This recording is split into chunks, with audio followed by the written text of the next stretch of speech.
Welcome to the Multiply Your Success podcast, where each week we help growth-minded entrepreneurs and franchise leaders take the next step in their expansion journey. I'm your host, Tom Dufour, CEO of Big Sky Franchise Team. And as we open today, I'm wondering if you know what your presence looks like on LinkedIn. Really, it's that social media platform for professionals.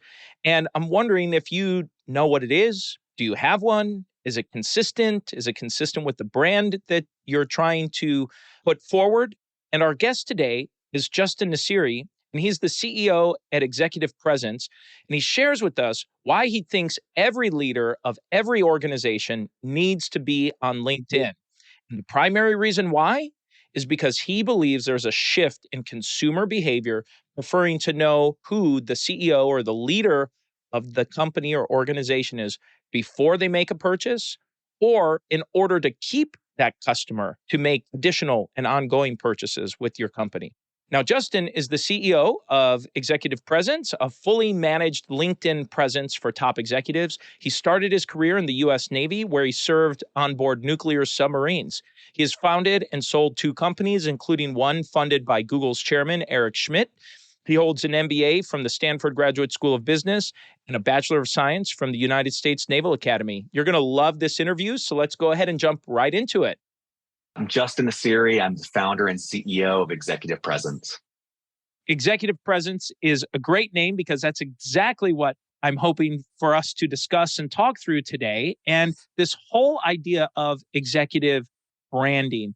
And this might have been maybe a year and a half or a couple of years ago. We had a personal branding expert on to talk a little bit about that, but not as much specifically on executive branding. So I'd love for you to talk about, why is executive branding important today? Why does it even matter? I started my career, I went to the Naval Academy and then served in the Navy on submarines. It was something I heard leaders talk about a lot and never really defined. But to me, it was the sense that a leader was worthy of being followed. And that was beyond just what they said, but it was how they carried themselves, how they communicated their values. And I feel like we've really hit a turning point in society where we really want to know the leaders we're following. We see this anecdotally. Anytime someone applies to a job, one of the first things they do is they look at the leadership, they look at the CEO. Even when people are going to invest in a company, they want to know, who are these people I'm going to be giving my money to? And so what we have found is, even though leaders, especially founders and CEOs, even though they want publicity for their company, the most efficient way they can do that is through their own brand and through the brand of their leadership.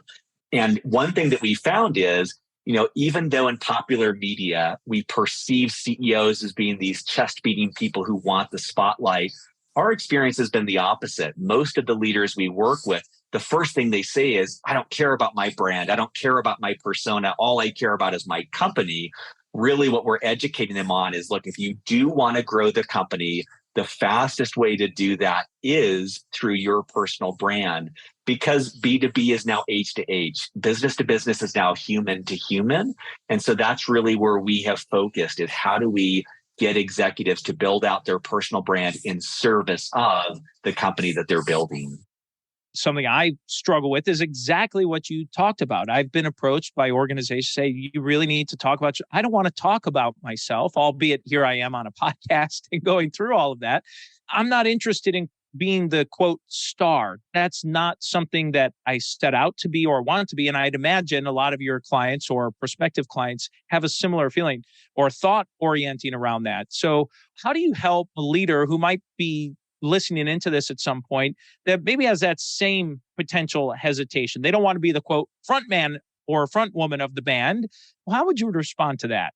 Well, one of the 4 central tenets to our work is, we know that you need to educate, not sell. If you're really going to build a relationship with people at scale, if you're really going to build trust, you can't sell. And so occasionally we meet with executives where their approach is like, I want to talk about my product. I want to talk about my business. I want to talk about a company. And we actually use a rule of 80%.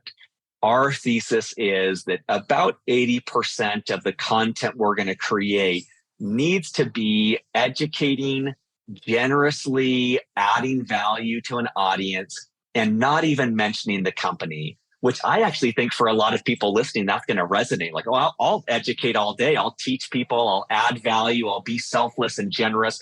I know that that's what you do on your show as well. Like, you're not having people talk about their company. You're having people really educate and add value.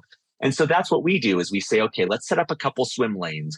One CEO, they might have a swim lane that is their industry. One is maybe growing their company. One is maybe leadership and culture. Those are all great. And one of the great things about LinkedIn in particular is we can test it out and see which ones are working.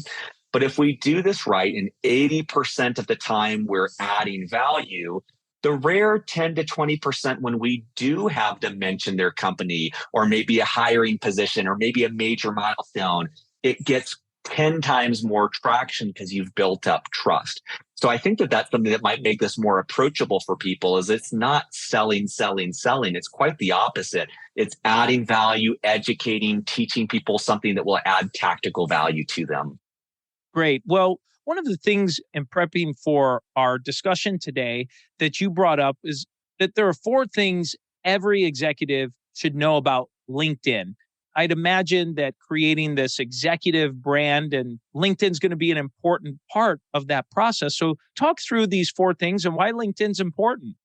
Yeah, there's 4 things that people consistently mess up, specifically with LinkedIn.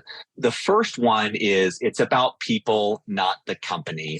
And so anyone who uses LinkedIn, I would ask you, when was the last time you engaged with a post from a company? It's probably been a while. When was the last time you engaged with a post with someone you know or someone that they know? Probably much more often. So we see companies missing the mark when they put all of their ammo behind their company page, which is really just table stakes.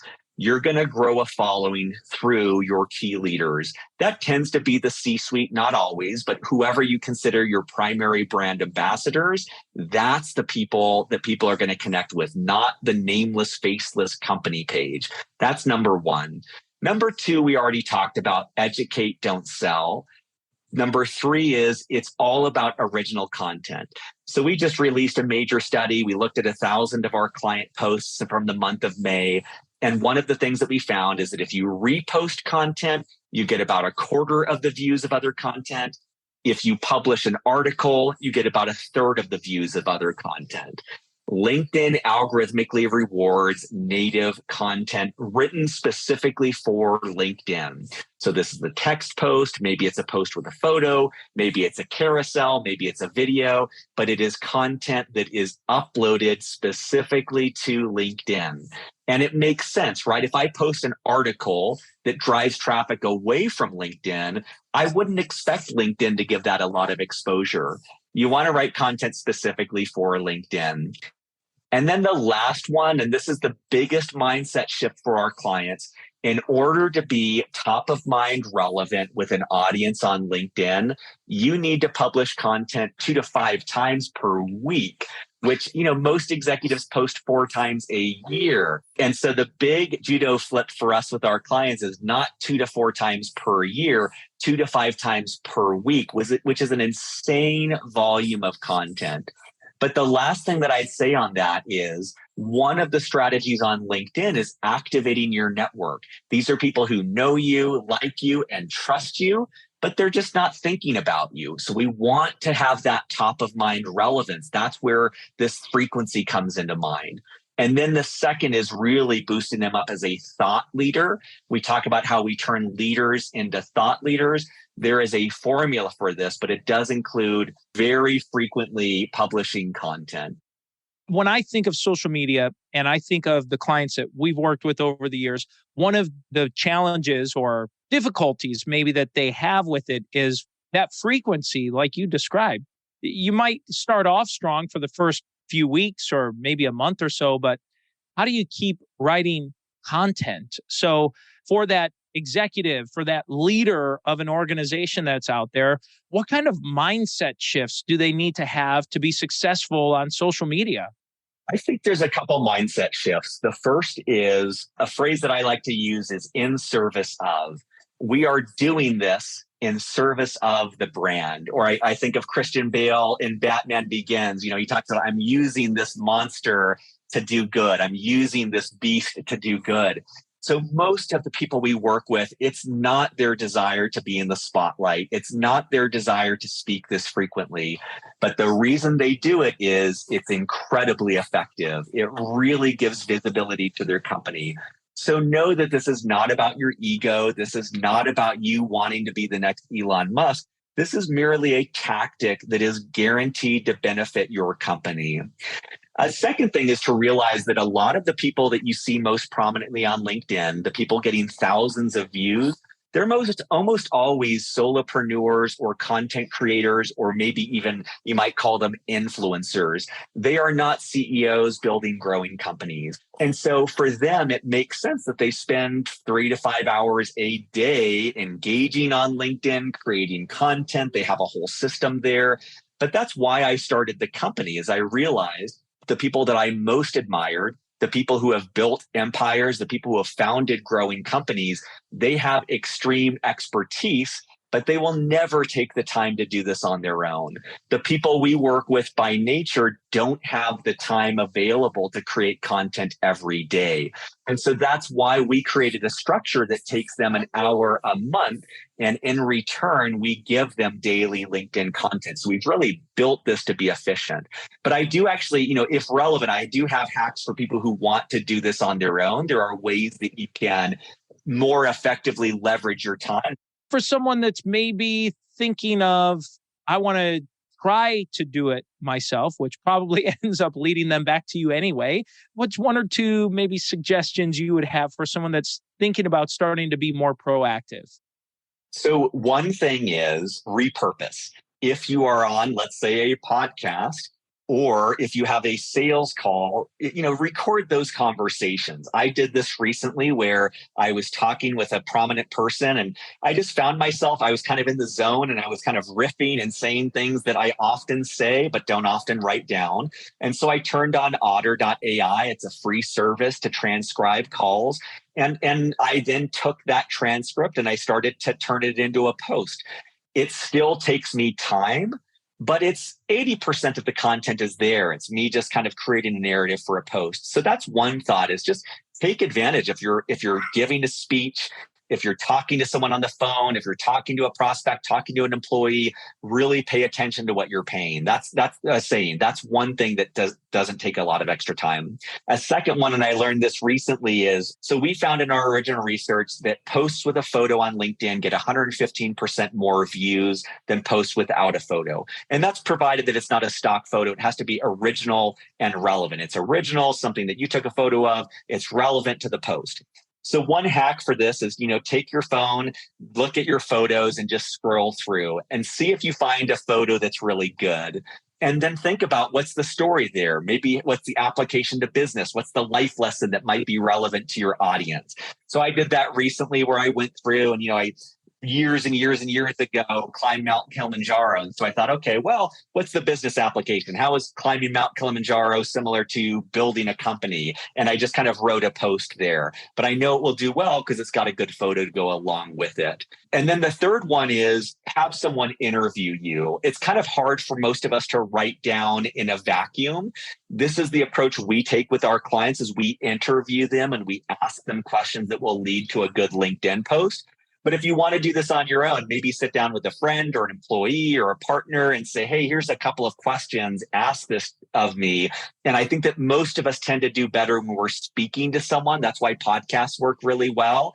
And so have someone, do some of the heavy lifting for you by asking the question and maybe having that conversation. Do the same otter.ai trick, but that's going to translate into some really good posts. Great suggestions. Justin, this is a great time in the show where we make a transition. We ask every guest the same 4 questions before they go. And the first question we ask is, have you had a miss on your journey and something you learned from it? It's something I just talked about on LinkedIn today, so it's top of mind. A miss that I had is a contractor called me up recently and asked me, do I still have a job? And this was a really big blind spot for me because we've shifted from 100% contractors to 90% full-time employees in the last 6 months. And as any business owner can relate to, I've got 1,000 spinning plates. But one of the things that was not on my mind is, do my contractors know where we're going as a company? Do they know what I'm thinking about? Do they have access to me? Do they know what they're a part of? And it's something that I've dropped the ball on. And so what I'm fixing on that is realizing at least once a quarter, I need to send out a note to our contractors. I need to make myself available. I need to make sure they feel valued and engaged with the business. But they're, 3 degrees removed from me now. So the lesson learned for me is that as you're growing, try to have empathy on the people you're leading. Not all of them will be full-time employees, but we all know we're going to get better work from our team if they know where we're going and we know they know what their part is in the greater scheme of things. So that's something I learned by making a pretty big mistake is I really did drop the ball and didn't really keep my entire team informed. I'm great with keeping my employees informed, but realizing my team is actually broader than that. Let's talk about the other side of this coin, which is a success, a win, something that you'd like to share. The first thing that comes to mind is we have a fully remote team, and that's how I intend to build my company. All of our, team is spread across 6 states in the United States. We just got them together in person for the first time. I spent $10,000 getting them together for less than 24 hours. We didn't do any work. We just played the entire time together. And it was a reminder to me in this fully remote world, there is a value to meeting in person. We're going to do that at least 2 times a year going forward. Again, always just playing together. We work enough together, but there is a value of having a beer. There's a value in going mini golfing. There's a value in bowling. There's a value in eating meals. And as an introvert, I think I overlooked that value, but that was a huge win. We had so much fun together and we feel so much closer as a team and well worth every cent paid. Fantastic. Well, let's talk about a multiplier you've used to grow yourself or your business as you've grown.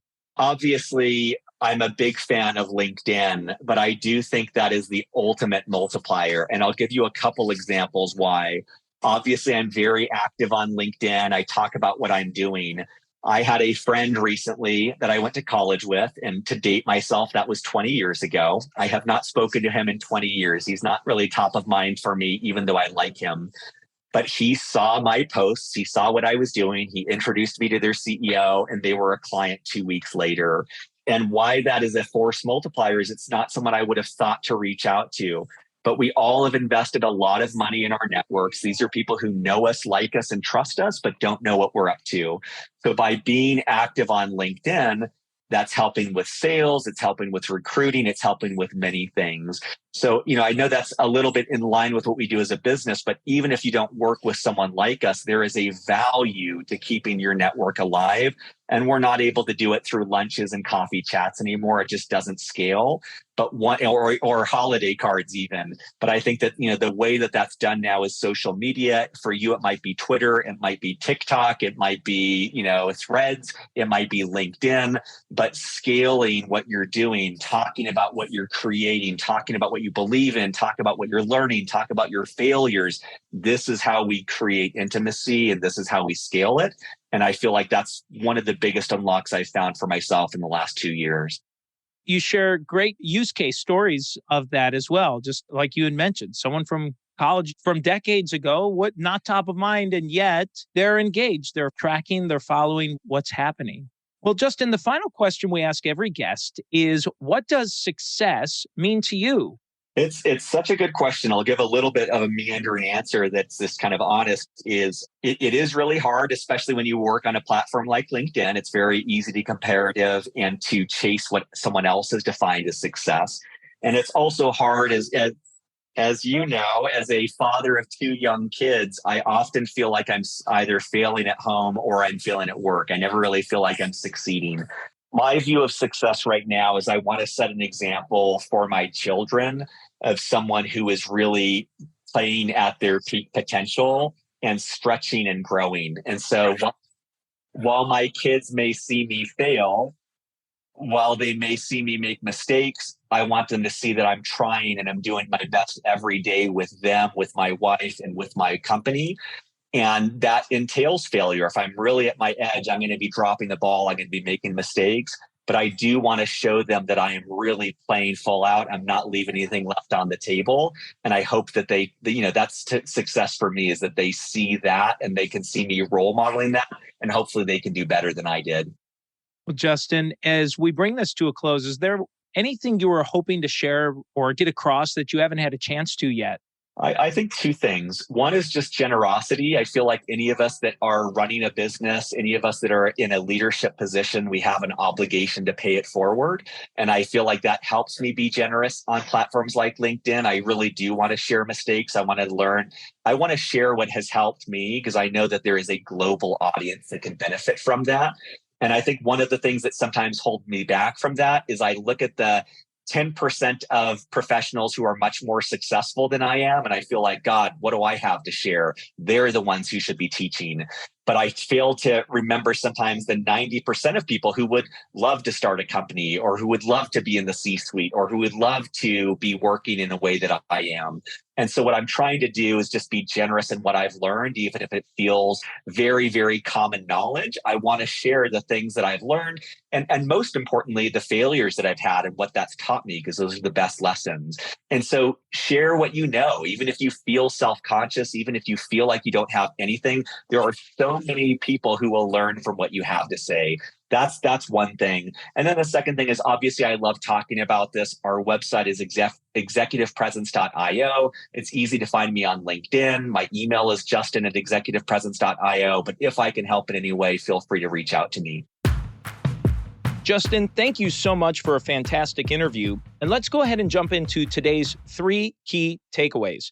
So takeaway number 1 is when Justin said the most efficient way to grow your company is through the brand of your executive. I thought that was a great little nugget. Takeaway number 2 is that he gave 4 things that people mess up on LinkedIn when they start getting active. And the first one he said is it's about people and not the company. So make sure you're posting from your personal profile, not just the company profile. He said, educate, don't sell. It's all about original content. So making sure that LinkedIn essentially rewards people for posting original content, not just reposting existing content. And the fourth one is that you need to publish content multiple times a week. And he said 2 to 5 times per week, and that you need to activate your network. Takeaway number 3 are just some suggestions that he gave once you start going live. The first is to use the 80% rule, that 80% of your content should be educational and 20% needs to be promotional. And he said, think about repurposing content that you already have, maybe existing sales calls, interviews, use recording programs. Like he had mentioned, he uses otter.ai to record conversations that he has and then uses snippets from that to post. Think about posting with photos and have someone interview to help you out to gather and pull content. And now it's time for today's win-win. So today's win-win is all about executive branding. And Justin made it clear, and he had a great quote that he learned. He said, a leader is worthy of being followed, and making sure that you're worthy of being followed. And he thinks that there's a turning point right now in the general business community and just for consumer behavior in general, that consumers want to know who the CEO, president, or the leaders of organizations are. Who are they as people? And they want to know what that person is all about. And so in order to make sure you're getting that out in a professional way, LinkedIn is a great avenue to do it. And so that's our win-win today. And so that's the episode today, folks. Please make sure you subscribe to the podcast and give us a review. And remember, if you or anyone you know might be ready to franchise their business or take their company to the next level, please connect with us at bigskyfranchiseteam.com. Thanks for tuning in, and we look forward to having you back next week.